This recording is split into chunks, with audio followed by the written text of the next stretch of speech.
अस्सलाम वालेकुम स्टूडेंट्स, क्या हाल है आपके। मेरा नाम है अबरार चौहान। आज हम first year chemistry chapter number 7 को पढ़ने जा रहे हैं। इसका पहला लेक्चर है जिसमें हम थर्मोकेमिस्ट्री का इंट्रोडक्शन और थर्मोकेमिकल इक्वेशन, एक्सोथर्मिक और एंडोथर्मिक रिएक्शन और इस चैप्टर की ब्रीफ डिस्क्रिप्शन, इन सारों को डिस्कस करेंगे। हम अक्सर केमिकल रिएक्शंस जब लिख रहे होते हैं तो हम उसके साथ हीट चेंजेस भी लिखते हैं। उसकी वजह यह है कि जब रिएक्टेंट प्रोडक्ट में चेंज होते हैं तो उस दौरान कुछ हीट प्रोड्यूस होती है या कुछ हीट एब्जॉर्ब हो जाती है। एक रिएक्शन में कांस्टेंट प्रेशर के ऊपर जो हीट चेंजेस आते हैं उनको हम एंथैल्पी चेंज से रेफर करते हैं। किसी केमिकल चेंज में जो आप डेल्टा एच लिखा हुआ देखते हैं, एक्चुअली वो हीट की जो वैल्यू है उस सिस्टम से निकल गई है या उसमें ऐड हो गई है, वो उसको डिस्कस कर रहा होता है।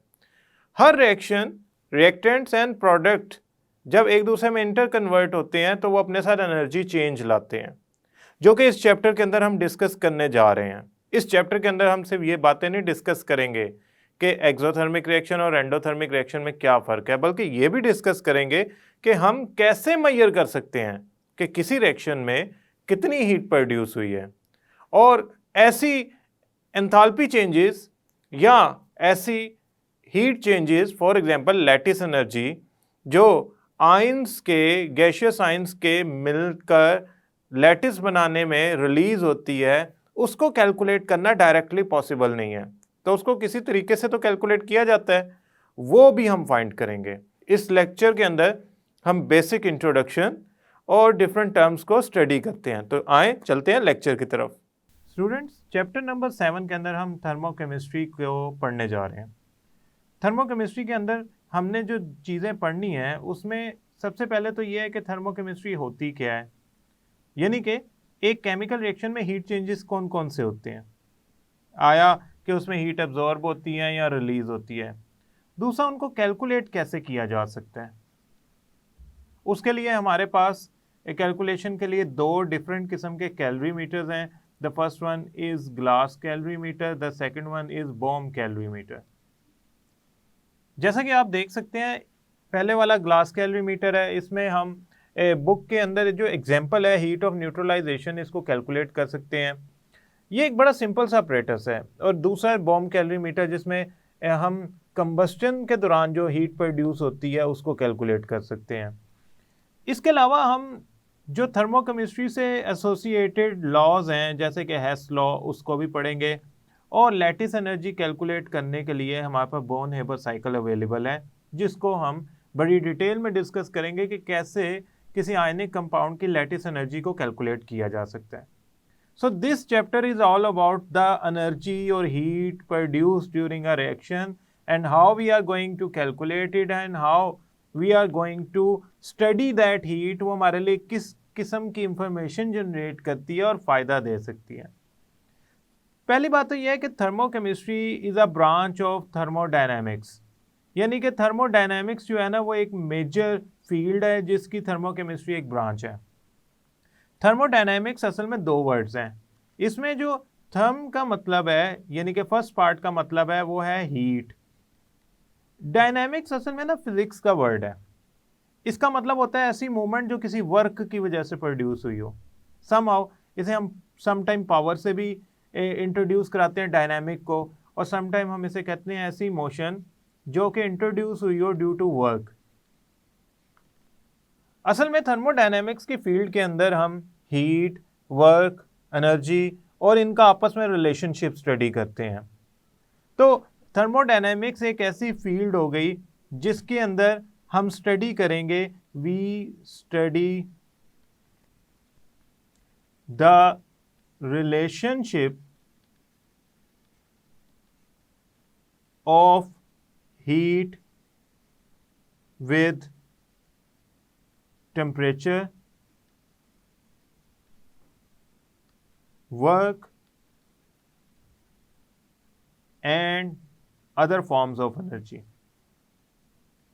आप यूं समझ लें, अगर मैं इसे और जनरलाइज करना चाहूं थर्मोडायनेमिक्स को, तो मैं ये कह सकता हूं कि जो थर्मोडायनेमिक्स की फील्ड है ना, इसमें हम डिफरेंट फॉर्म्स ऑफ एनर्जी का आपस में रिलेशन पढ़ेंगे। देखिए, पहली बात तो ये है कि हमें कुछ बेसिक कॉन्सेप्ट क्लियर करने होंगे। कि थर्मोडायनेमिक्स की जो फील्ड है थर्मोकेमिस्ट्री वो है क्या। चलें, थर्मोडायनेमिक्स का तो हमें समझ आ गया। फॉर एग्जांपल जैसा कि आप ये देख सकते हैं कि हमने पेट्रोल की बर्निंग कराई, पेट्रोल की बर्निंग से या कोई भी फ्यूल की बर्निंग से हीट प्रोड्यूस हुई, हीट से हमने स्टीम प्रोड्यूस की, स्टीम से टरबाइन चलना शुरू हो गई।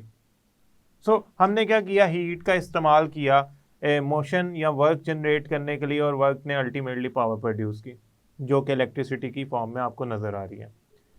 थर्मोडायनेमिक्स की जो फील्ड है थर्मोकेमिस्ट्री, ये असल में एसोसिएटेड है with chemical reactions. For example, हम थर्मोकेमिस्ट्री पे जाने से पहले थर्मोडायनेमिक्स में दो साइंटिस्ट की कंट्रीब्यूशन को पढ़ लेते हैं। पहले तो बात यह है कि जो थर्मोडायनेमिक्स की फील्ड स्टैब्लिश करने वाले दो फ्रेंच साइंटिस्ट हैं। The French chemist, actually the first one is Lavoisier, ये पहले फ्रेंच केमिस्ट थे, और इनके साथ फ्रेंच मैथमेटिशियन लैपलेस। इन्होंने क्या किया था, एज अ फील्ड थर्मोडायनेमिक को इस्टेब्लिश किया इन स्टार्ट।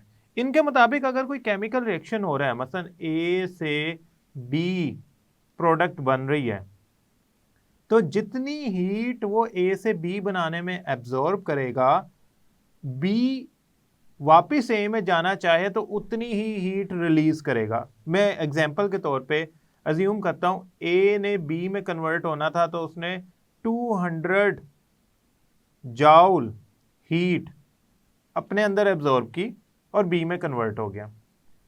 अब बी को अगर आप ए में कन्वर्ट करना चाहते हैं, तो आपको जितनी एनर्जी उसने एब्जॉर्ब की थी, अगर रिएक्शन को आपने रिवर्स करना है, तो उतनी ही एनर्जी वो रिलीज करके दोबारा ए में चेंज हो जाएगा।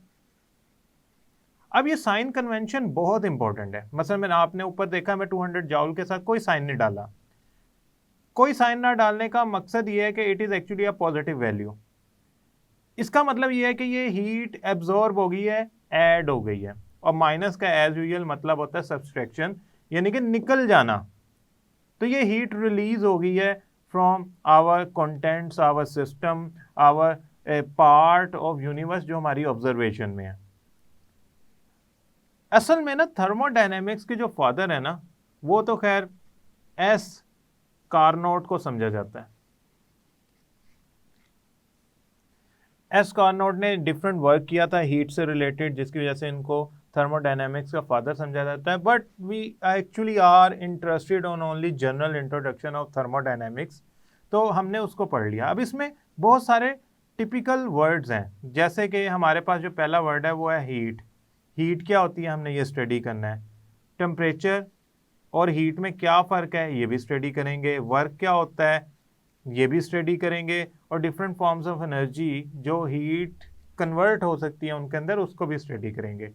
अब हम चलते हैं थर्मोडायनेमिक्स की ब्रांच की तरफ, विच इज़ एक्चुअली थर्मोकेमिस्ट्री। उसमें क्या होता है वो पढ़ते हैं। स्टूडेंट, थर्मोकेमिस्ट्री में ना हम किसी केमिकल रिएक्शन के अंदर जो चेंज आती है हीट की, उसको स्टडी करते हैं। फॉर एग्जांपल, इसकी डेफिनेशन करने से पहले मैं एक एग्जांपल बताता हूँ।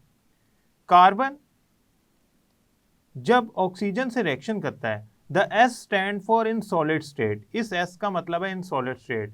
ऑक्सीजन गैसियस स्टेट में होता है, ऑक्सीजन मॉलिक्यूल्स जो होते हैं वो गैसियस स्टेट में होते हैं। जब वो कार्बन से रिएक्शन करते हैं तो दे फॉर्म कार्बन डाइऑक्साइड। अब हुआ यूं है कि एक सब्सटेंस कार्बन और दूसरी सब्सटेंस ऑक्सीजन आपस में रिएक्शन करते हैं और एक नई सब्सटेंस बनाते हैं, विच इज कार्बन डाइऑक्साइड। अब जब कार्बन और ऑक्सीजन ने रिएक्शन करके कार्बन डाइऑक्साइड बनाई, तो एक सब्सटेंस दूसरी सब्सटेंस में चेंज हो गई, या आप यूं कह लें रिएक्टेंट प्रोडक्ट में चेंज हो गया। अब रिएक्टेंट कोई और चीज है, प्रोडक्ट कोई नई चीज बन गई है। रिएक्टेंट की एनर्जी प्रोडक्ट की एनर्जी से डिफरेंट होगी। इनका डिफरेंस ऑफ एनर्जी जो है वो एक केमिकल रिएक्शन में हीट की फॉर्म में पता लग जाएगा। मसलन कार्बन ऑक्सीजन से जब रिएक्ट करके कार्बन डाइऑक्साइड बनाता है, तो जो एनर्जी चेंज आता है या हीट रिलीज होती है, वो होती है -393.7 किलो जाउल पर मोल। यानी कि एक मोल कार्बन डाइऑक्साइड अगर आप बनाना चाहेंगे, तो इतनी एनर्जी रिलीज करके कार्बन और ऑक्सीजन ये बना देंगे। ये माइनस का साइन शो करता है कि ये एनर्जी रिलीज हुई है। और डेल्टा एच शो करता है ये हीट चेंज आया ड्यूरिंग दिस रिएक्शन। थर्मोकेमिस्ट्री में ये पूरा यानी कि एक बैलेंस्ड केमिकल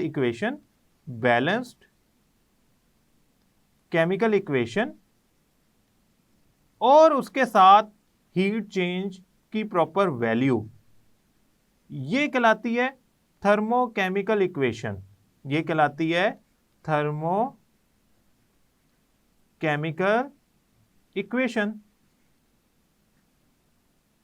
स्टूडेंट्स, आपने याद रखना है कि थर्मोकेमिकल इक्वेशन एक्चुअली सिर्फ बैलेंस केमिकल इक्वेशन नहीं है, it also have the value of heat associated with that reaction.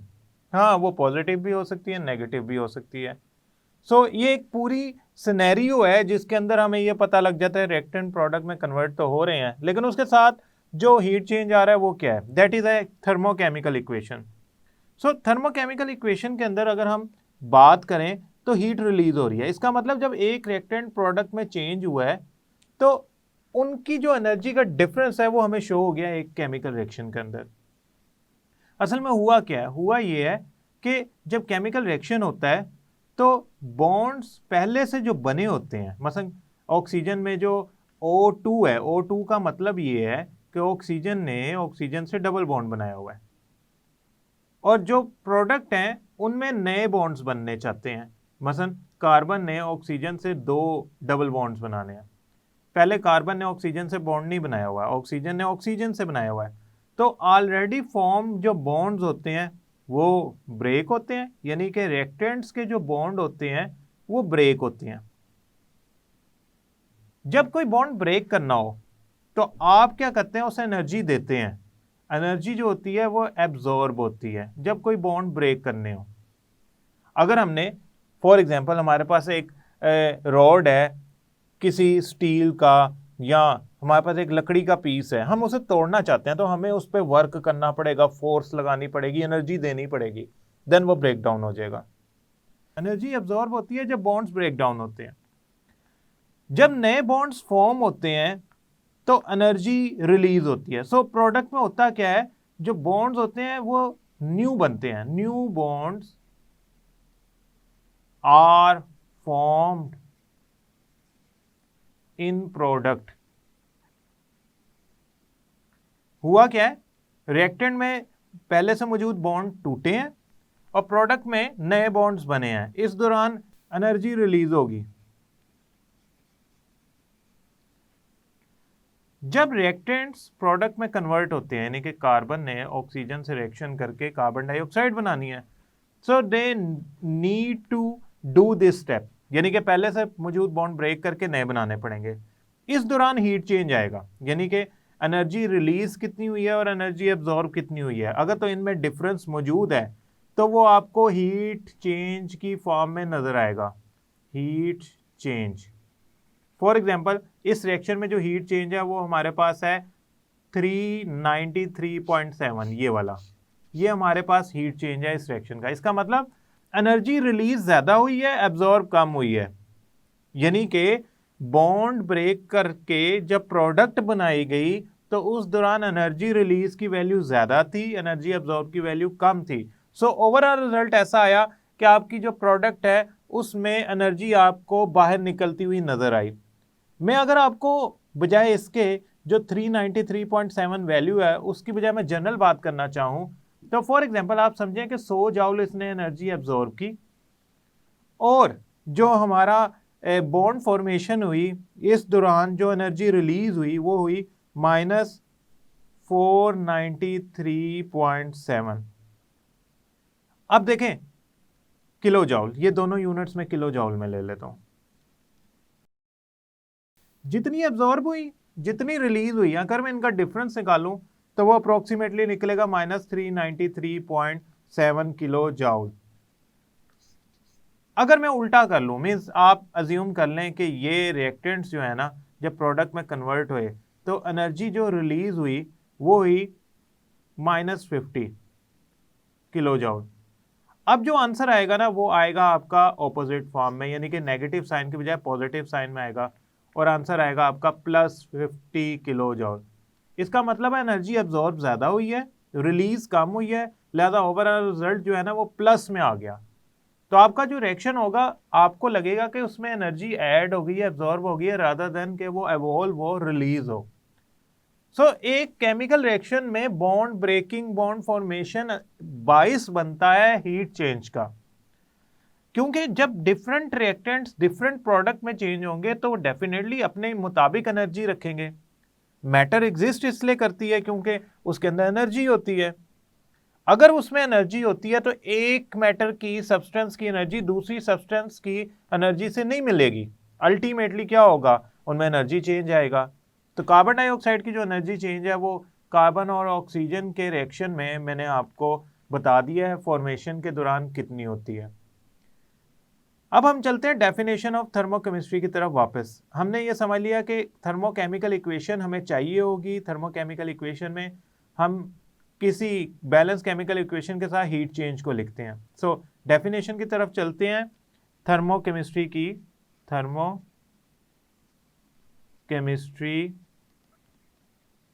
की डेफिनेशन स्टूडेंट, इसके दो हिस्से हैं। थर्मो, हीट, थर्म से निकला है। केमिस्ट्री आप जनरली बोलना चाहें तो अ केमिकल चेंज। तो हम इसकी डेफिनेशन लिखेंगे कि therm, heat, the study of heat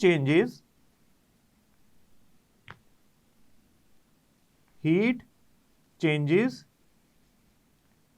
during या अकंपनिंग, जो वर्ड लिखा हुआ है बुक में, अ केमिकल रिएक्शन।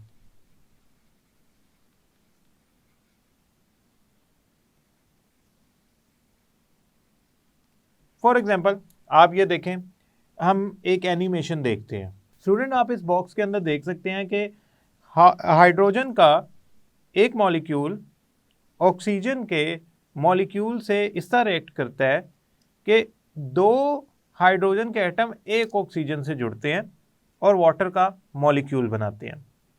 अगर एक मोल hydrogen half mole oxygen molecule से रिएक्ट करें तो एक मोल वाटर प्रोडक्ट बनेगी। यानी कि अगर मैं इसे लिखना चाहूं, ये जो आपके सामने एटम्स रिएक्ट कर रहे हैं, तो एक मोल हाइड्रोजन अगर हाफ मोल ऑक्सीजन से रिएक्ट करे तो वाटर एज अ प्रोडक्ट बनेगी। कितनी? एक मोल। प्रोडक्ट कितनी बन रही है? एक मोल। रिएक्टेंट किस तरह रिएक्ट कर रहे हैं? एक रिएक्ट कर रहा है हाफ मोल से। अब जब रिएक्टेंट प्रोडक्ट में चेंज होते हैं तो केमिकल रिएक्शन कहलाएगा, और इस दौरान जो हीट चेंज आएगी वो अगर हम मेजर करें तो वो हीट चेंज निकलती है -286 किलो जॉल पर मोल। अगर मैं स्टेट सिंबल लगा लूं तो हाइड्रोजन भी गैसियस स्टेट में होता है, ऑक्सीजन भी गैसियस स्टेट में होता है, वाटर लिक्विड स्टेट में होता है। जब आप एक मोल वाटर प्रोड्यूस करना चाहते हैं उसके एलिमेंट से, हाइड्रोजन से और ऑक्सीजन से, तो एक मोल वाटर की फॉर्मेशन करते हुए जो हीट चेंज आएगा वो -286 किलो जॉल आएगा, यानी कितनी हीट रिलीज होगी। तो यहां से साबित हुआ कि केमिकल इक्वेशंस यानी कि केमिकल रिएक्शंस के अंदर हीट चेंज होता है। जरूरी नहीं कि वो नेगेटिव ही हो। अगर हम नेगेटिव एग्जांपल्स पढ़े, does not mean it is always negative. Yes, many reactions include negative heat change, मतलब उसमें हीट रिलीज होती है। मसलन एक और एनिमेशन देखें, ये पेपर की बर्निंग हो रही है। इस पेपर की बर्निंग में क्या हो रहा है? हीट प्रोड्यूस हो रही है, तो ये भी एक नेगेटिव हीट चेंज है। हमने थर्मोकेमिस्ट्री के अंदर ये सब कुछ स्टडी करना है। अब शॉर्ट क्वेश्चन के तौर पे आपने सिर्फ डेफिनेशन याद रखनी है और ये एक एग्जांपल देनी है, और आपने ये भी बताना है कि थर्मोकेमिकल इक्वेशन क्या होती है। अब हम चलते हैं नेक्स्ट पार्ट की तरफ, which is actually a short question. उसके लिए मैं दरमियान में लाइन लगाता हूँ। स्टूडेंट, जब हम दो चीज़ों का डिफरेंस पढ़ते हैं ना, तो हमारी कोशिश होती है कि हम उनको आमने सामने लिखें ताकि हमारे लिए आसानी हो जाए कि हम आइडेंटिफाई कर सकें कि इनमें फ़र्क क्या है। आपको शॉर्ट क्वेश्चन यूजुअली आएगा बोर्ड के अंदर कि write down difference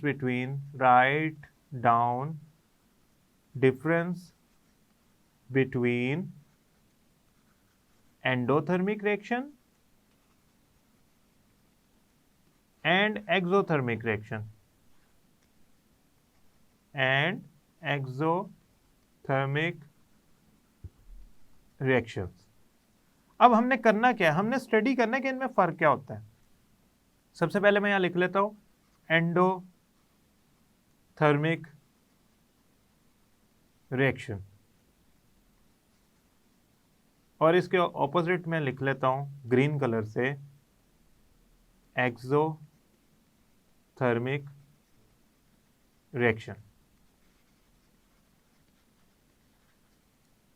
let's start from endothermic reaction. Students, EN के वर्ड से याद रखिएगा, इसमें EN का वर्ड शो कर रहा है एंटर। याद कराने के लिए मैं आपको हिंट दे रहा हूं। तो एंडोथर्मिक कौन सा रिएक्शन होगा जिसमें एंटर हो रही होगी, क्या, थर्म, हीट। तो ऐसा रिएक्शन जिसमें हीट एब्जॉर्ब हो, एंटर हो, यहां पे एंटर का मतलब है एब्जॉर्ब हो, तो वो क्या कहलाएगा, एंडोथर्मिक रिएक्शन। एक्सोथर्मिक रिएक्शन में EX शो कर है एग्जिट को, किसकी चीज की एग्जिट, थर्म की। तो एग्जिट हो रही है अगर हीट, तो वो कहलाएगा एक्सोथर्मिक रिएक्शन। अब आप सोच रहे होंगे एग्जिट होने का मतलब होता है एवॉल्व हो जाना, यानी कि निकल जाना, या रिलीज हो जाना।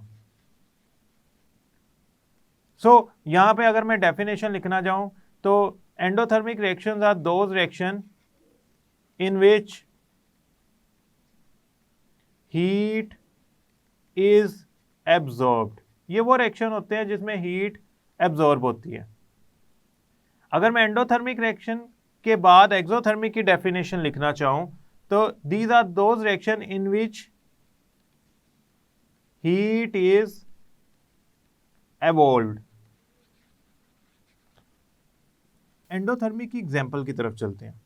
हीट एब्जॉर्ब कब होती है, यूजुअली हीट एब्जॉर्ब ऐसे रिएक्शंस में होती है जिसमें रिएक्टेंट्स अगर प्रोडक्ट बना चुके हैं, उस प्रोडक्ट को दोबारा रिएक्टेंट्स में कन्वर्ट करना हो या डीकंपोज करना हो। फॉर एग्जांपल वाटर जो है, इसकी अभी हमने एग्जांपल पढ़ी थी कि जब वाटर फॉर्म होता है तो वो एनर्जी जो रिलीज करता है वो -286 है। तो फॉर एग्जांपल मैंने 1 मोल वाटर को डीकंपोज करना है, वो डीकंपोज किस में होगा, जिससे वो फॉर्म हुआ है। किससे फॉर्म हुआ था, 1 mole of hydrogen, half mole of oxygen से। तो जो मेरे पास एनर्जी जितनी रिलीज हुई थी, अब वो उतनी ही एब्जॉर्ब करेगा, यानी कि +286 किलो जॉल पर मोल वो एनर्जी जो है वो एब्जॉर्ब कर लेगा और डीकंपोज हो जाएगा इन हाइड्रोजन एंड ऑक्सीजन।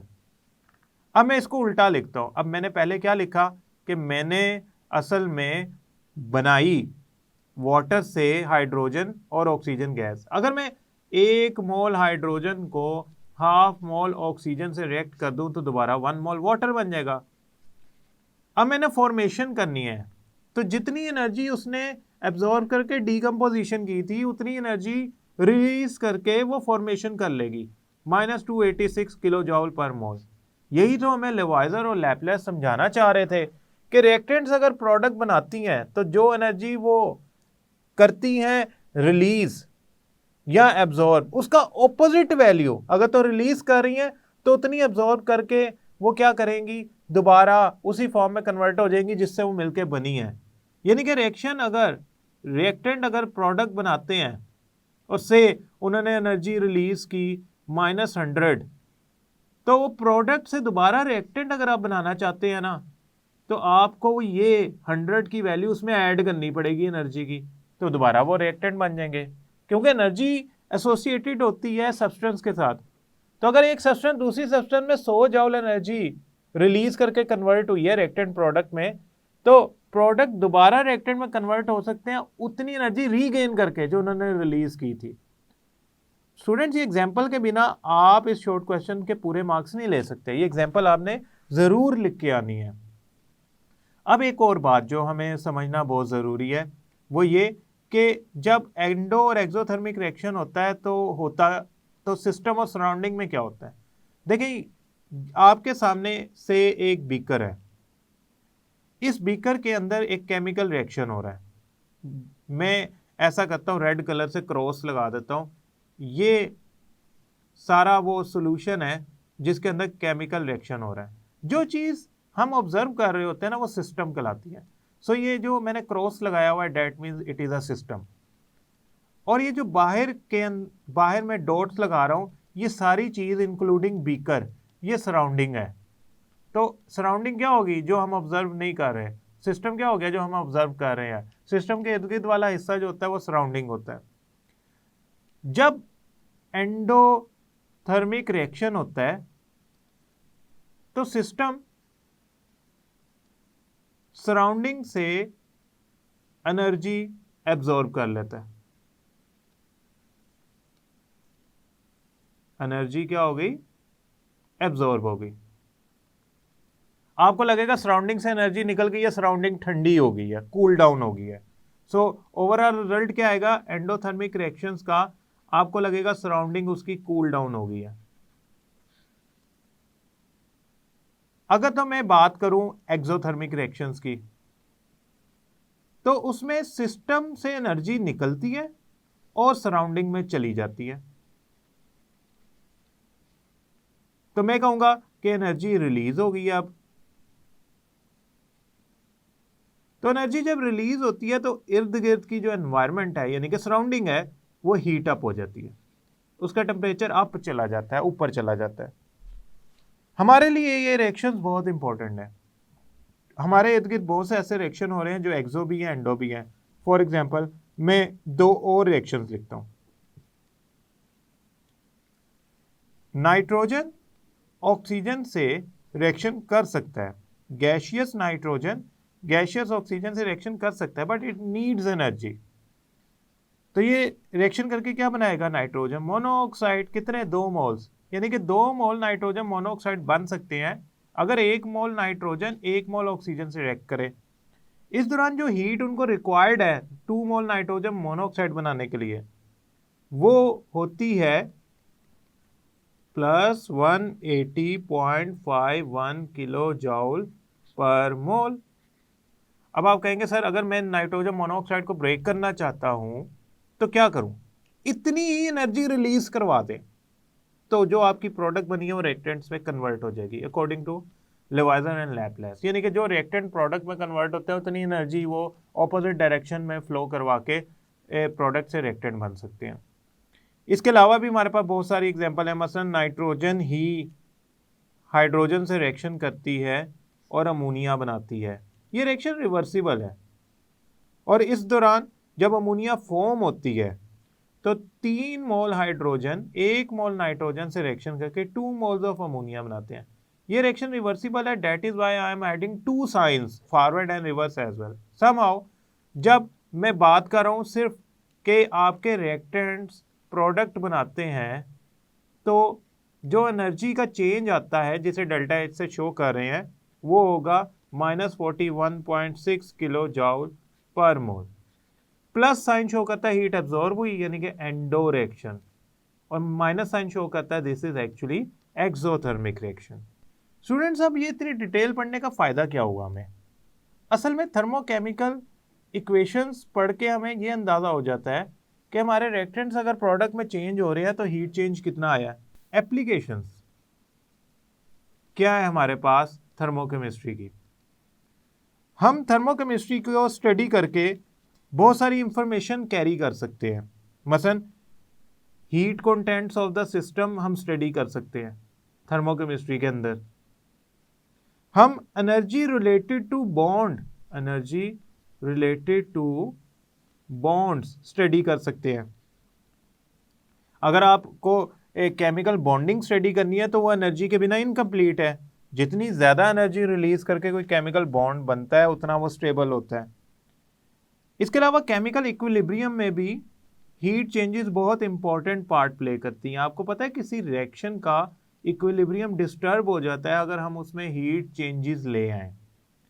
सो एक रिएक्शन का जो स्कोप है वो सिर्फ ये नहीं है कि हमारे रिएक्टेंट से प्रोडक्ट बन गए, बल्कि उसमें हीट चेंज अगर हम ऐड कर दें तो वो एक केमिकल रिएक्शन से थर्मोकेमिकल इक्वेशन बन जाती है और उससे हम बहुत सारे फायदे उठा सकते हैं। इसकी कुछ लिमिटेशंस भी हैं। मसलन हम हर केमिकल रिएक्शन का हीट चेंज नहीं मेजर कर सकते। हम उसे इनडायरेक्टली तो कैलकुलेट कर सकते हैं, डायरेक्टली में भी ना कैलकुलेट कर सकते हो। सो आप इस बात को याद रखिएगा, ये इंपॉर्टेंट फील्ड है। Students, short question number 1, what is thermochemistry? Short question number 2, what is thermochemical equation? ये एक्सरसाइज के अंदर भी क्वेश्चन मौजूद है।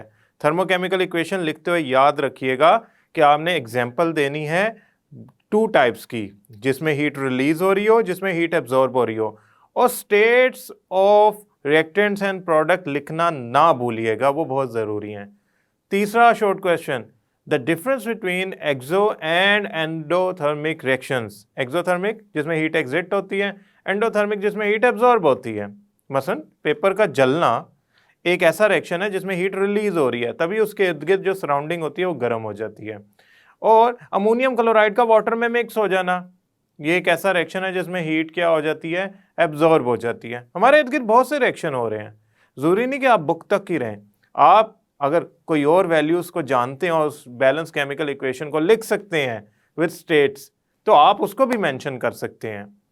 और याद रखिएगा, इसमें सिर्फ एक डिफरेंस नहीं लिखना, इसमें आपने कम से कम 2 डिफरेंसेस लिखने हैं एक्सो और एंडोथर्मिक रिएक्शन में, और ये भी बताना है कि हीट अगर प्रोड्यूस हो रही है या एब्जॉर्ब हो रही है तो सिस्टम से सराउंडिंग या सराउंडिंग से सिस्टम की तरफ जा रही है, you need to mention it.